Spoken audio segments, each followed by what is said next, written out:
मेरी सोनी कहते मेरा गुजारिया नहीं साड़ी कहने कुछ आखन वाली कहते मेरी दुखा दी थकी आई कहते तेरू तो पट्टे ला लिया छाड़ूआ सानू कहानी लभनी तेरे रंगिया मेरी दुखा दी थकी आई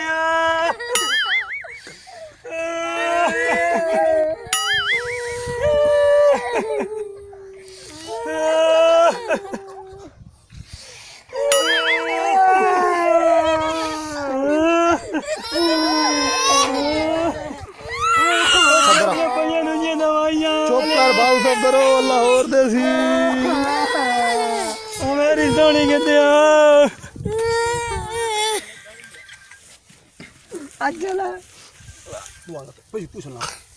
पूछना आपके गद्दे ऊंचे साठ भावो रेडिये लाड भावो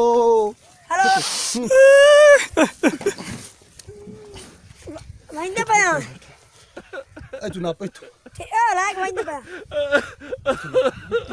मर जूता भागो मन जरा ले बने